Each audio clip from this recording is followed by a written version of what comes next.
Hi, everyone. So, we are looking this week at stories that feature rich, detailed imagery. The first is A Carnival Jangle by Alice Dunbar Nelson, which is a story that takes place in New Orleans during Carnival. And then we look at Biography of a Dress by Jamaica Kincaid. Then, after we talk about those stories, we will look at our instructive text this week, which is from a book called Hidden Thorns by Melissa Bennett. She has beautiful, rich, detailed imagery, and sometimes maybe a little bit too much imagery. So we'll talk about her first draft, her second draft, what she changed, and why. So let's get started. Carnival Jangle by Alice Dunbar Nelson was it is an interesting story, and it comes from her first book, which was published in 1895. In this story, Mardi Gras, I put this in some historical notes for you at the beginning of the story, just to tell a little bit about what is happening and have some things for you to look for. But Mardi Gras is almost like a character in this story. We have the sounds of Mardi Gras, the sights of Mardi Gras, so a lot of auditory imagery, a lot of visual imagery. We also have some kinesthetic imagery, that movement. And I think it's really interesting the way that she uses kinesthetic imagery to make us feel like we're part of this crowd. So we're picturing this scene in our head, and we feel like almost like we're being jostled and pulled along by the crowd as they're having this celebration of Fat Tuesday. So I talk a little bit for you guys about when Mardi Gras was first kind of started. It was put on hold for a number of years, and then it came back. And it's still, some of the descriptions are pretty similar to the Mardi Gras we have today, of people dressing up and having costumes and this huge parade and all of the extravagance going on there. So one of the issues in this story is that you have two women who it's implied that they're together, and they have they're cross-dressing in their costumes. This really, to us as readers today, would not be or seem like that big of a deal. So I give you a few historical notes I'd like you to look at, because it was quite a big deal back then and really could have been a punishable offense, even though they're just in costume, pretending to be Flo dressing up like a man, Flo in the story being with this other woman, and it's again implied that they're together. They really could have been not just frowned upon, but really have some serious repercussions, things like jail time and stuff like that, or being put into a mental facility. So because of those issues and some of the things that are being implied, the imagery begins with this great revelry, and there are the jingle of bells in the air, the gestures noise, the vivid royal colors, and this pushing, jostling crowd. So I'm going to read you just a tad bit from the beginning part of this. The streets are a crush of jesters and maskers, clowns, ballet girls, Mephistos, monkeys, and wild sudden flashes of music, of glittering pageants and comic ones of befeathered and belled horses, a dream of color and melody and fantasy gone wild in an effervescent bubble of beauty that shifts and changes and passes kaleidoscope-like before the bewildered eye. So I love how she just shoves everything in here, because it's so much like, my dog just hopped out. It's so much like Mardi Gras actually is, that it's this crazy mix and people are being pushed, and you're trying to get through, and there's some people who are in clown outfits and some dressed up like animals, and some and it's such a kaleidoscope of colors, your eye doesn't know where to look. And, particularly for people of that time, this kind of pageantry and color and richness and all of the things going on, I think would be even more overwhelming, because we're used to having entertainment constantly, being able to listen to music whenever you want, right? All of those kind of things they didn't have at that period of time. So it would be even more overwhelming to people of that time. Now, as the story progresses, we have a Mephisto, a devil, who comes up to try to tempt these two young beauties who are walking together. And when that occurs, there is a shift in the atmosphere, in the tone of the story. And so even though we have the flash and glare and brilliancy of Canal Street have palled upon the tired eye, and it's time to go home and do something as prosaic as dinner, as normal, as boring as dinner, things start to get darker. So I'd like you to kind of watch for, how is she using imagery? How is she blending different types of imagery to create this scene? And then also, when the tone shifts, how does that change affect the story?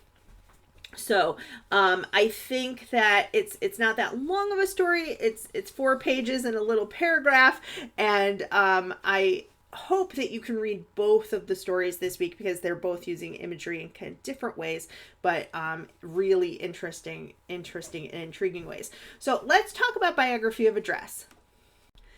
One of the reasons that I waited to talk to you about imagery, and then later on next week theme, and then the week after that style, is because these are some things that a lot of times come kind of secondary, I guess I'll say that, to the plot and to the characters, and focusing first on things like conflict just kind of makes sense in terms of how to structure things for this class.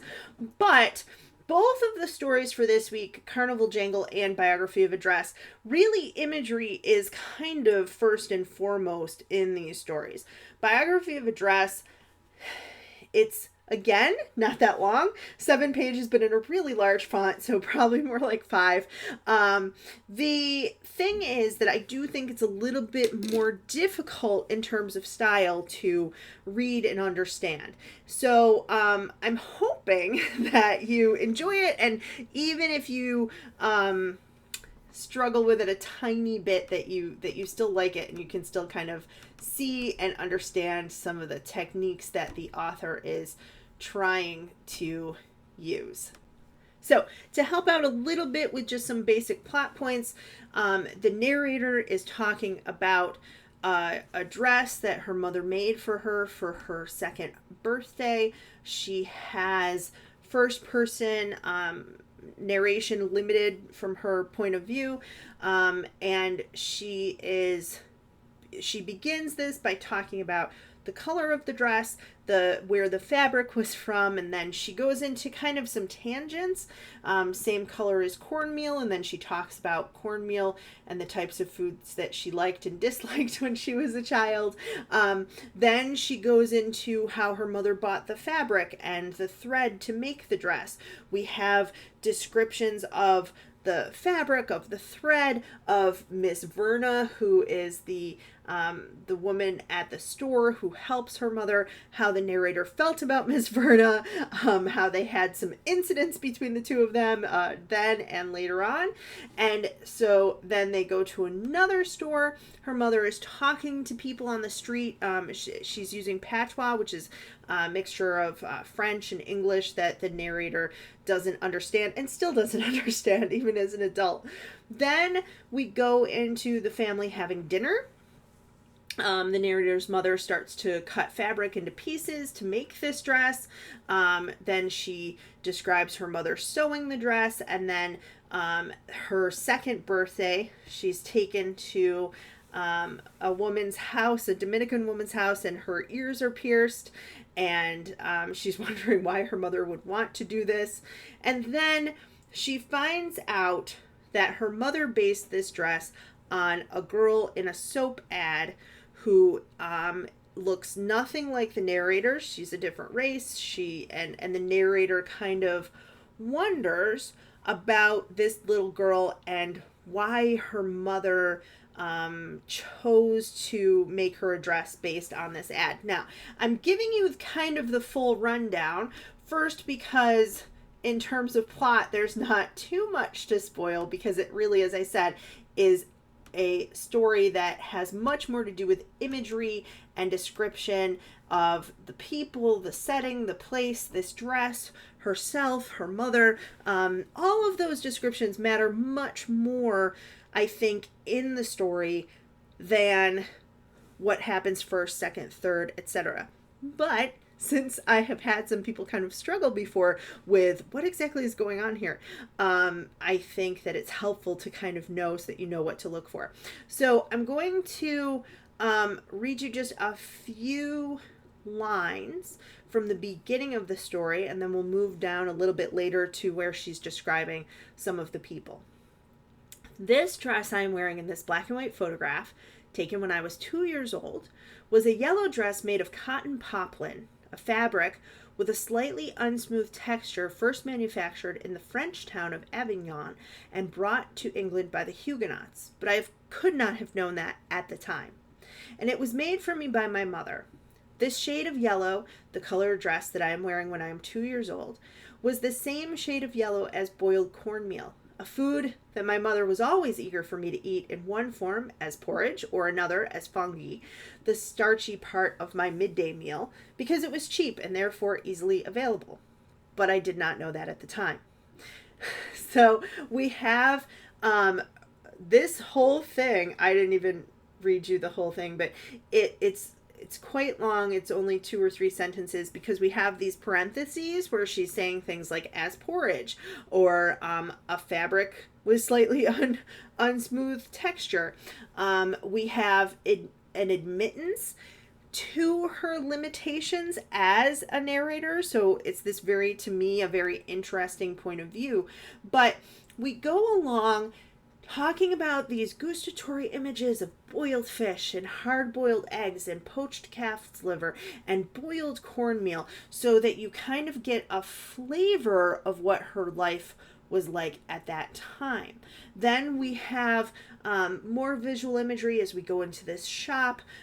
We have bolts of cloth and what that looks like. We have descriptions of Miss Verna and what she looks like, what the store is like, why the narrator throws stones at her when she's a little bit older. I'm not quite sure, but it's an interesting little detail.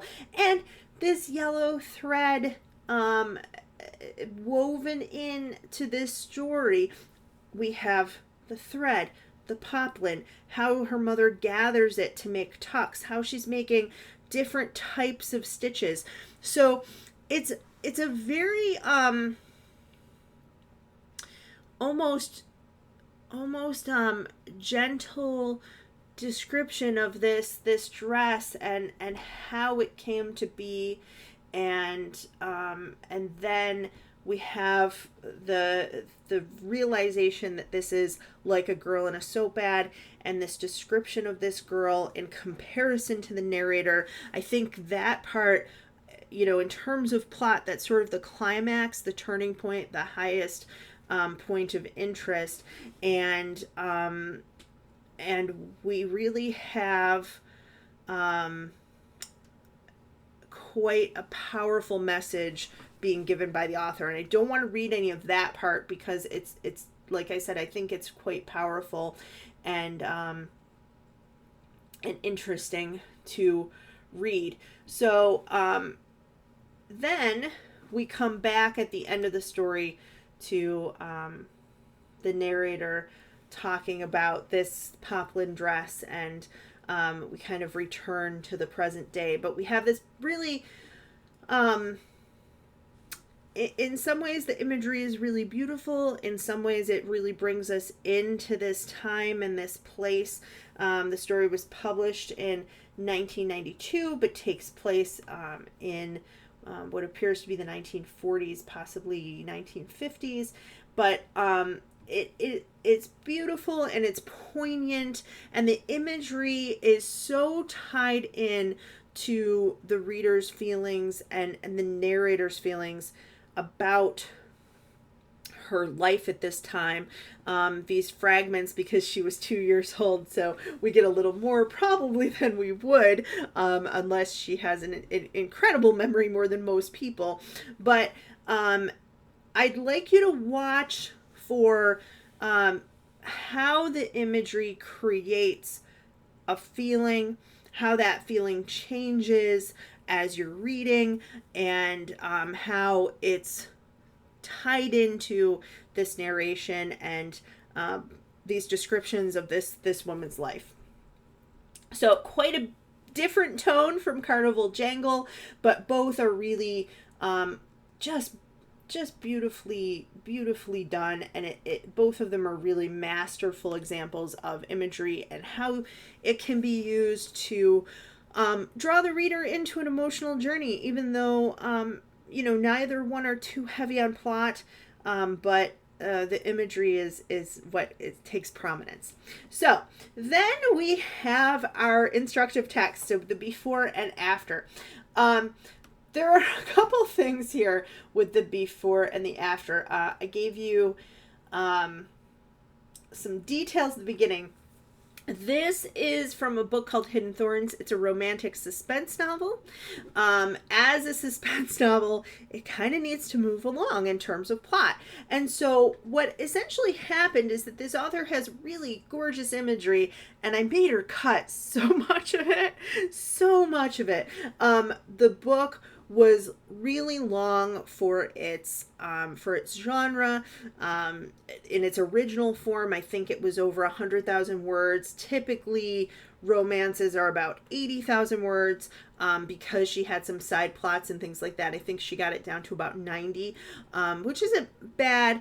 It's just that the first version, a lot of the details were based in imagery, and it didn't really do anything to move the story along. So you wanted to be captured by this love story, and you wanted to be engaged by the suspenseful part. There's the woman who is falling in love is being stalked. We don't know if it's the guy that she just met, if it's a different person, if it's her ex.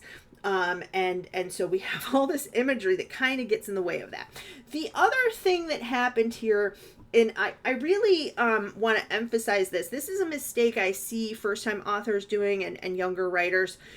You don't have to describe, and particularly with visual imagery, but any type of description, you don't have to describe every step of the journey. What I mean by that is, if you think about when you watch a movie, let's say that Jim is going to talk to Danielle, okay? He talks to his buddies and he's like, oh man, I really need to break up with Danielle, okay? And then it cuts to Jim and Danielle at a restaurant with him breaking up with her, right? That's how a movie works. And honestly, that is how a book works as well. You can have one scene implying what's going to happen, and then we jump to what is happening, right? What I find some newer authors doing is showing every single step of that journey. And so we have Jim talking to his friends, then he gets up, he texts Danielle, can you meet me at this such and such restaurant? Then he goes and he gets in his car. Then he goes to the restaurant. He talks to the waiter. He gets a table. He sits down. He waits for Danielle, and then she shows up. You do not need that whole middle part unless the waiter is someone who is important to the story, or unless Jim gets in a car crash on the way to the restaurant. Unless there's a reason for it, you do not need that. So I'm going to read you just a snippet of what I'm talking about in this first version of this book. Michael started the engine of the Charger and let it warm up. He walked back to the garage as Lil was coming out of the door. She had changed into workout clothes, thrown a ball cap over her head, and was wearing a down vest. Holding her athletic shoes in her hand, she sat on the steps and put them on. Michael leaned against the car patiently, watching her and relishing every moment. She popped up. "Okay, ready." She reached into her sedan to grab garage remote and the sunglasses from her car visor. Okay, now when I talked to the author about this, what she said is, well, won't people wonder how she closed the garage door? And I was like, no.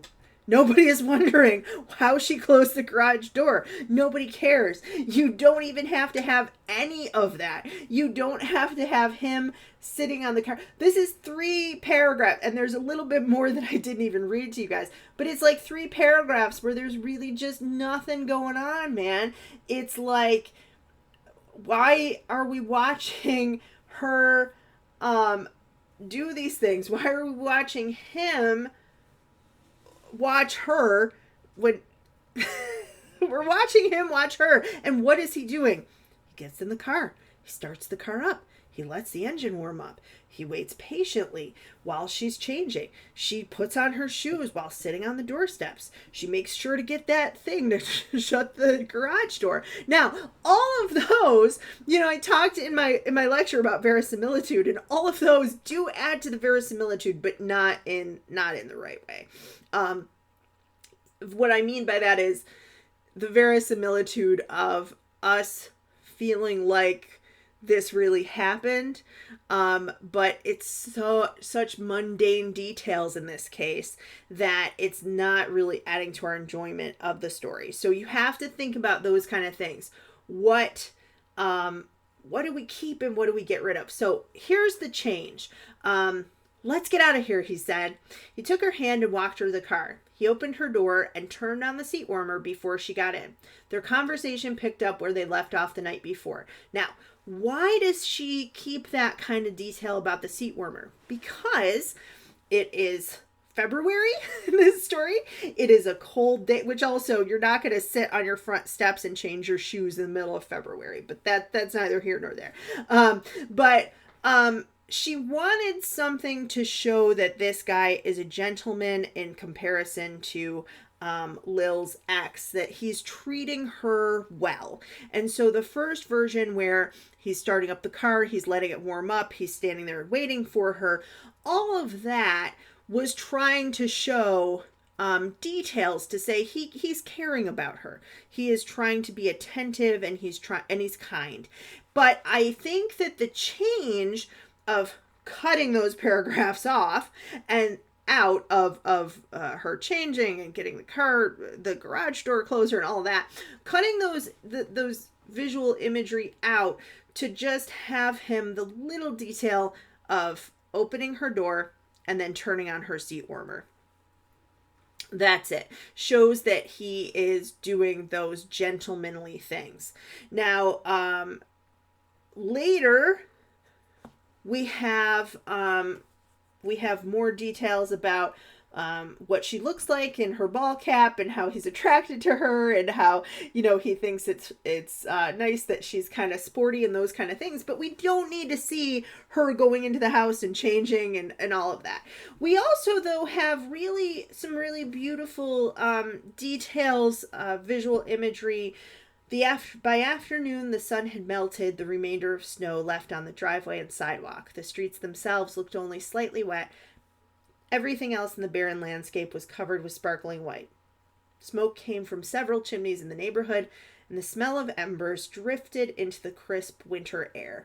Now, that she kept from the first version. And I think it works really well. She had more than that in the first version, some of which I gave you and some of which I didn't. But there are these sights and smells of winter, and just a hint of it. Just a hint of that imagery helps to set the mood for the story and show that this is going to be a romantic scene without going overboard. So I hope that you can learn a little bit from this. We cut that scene was cut from 660 words down to 454. It doesn't sound like too much, but if you are able to make those revisions and edits in every chapter, the book had 23 chapters. So just making 200 word cuts like this in each chapter got rid of 5,000 words we did not need. And I know some of you are like, but miss, I'm trying to add words. Maybe you're at that point. But I'm really hoping that by the time we do our next revision, you'll be thinking about what you can add, but also what you can take away. And that's the lesson here. So hope you guys learned some stuff from those, and I can't wait to see your thoughts in the discussion forum. Thanks.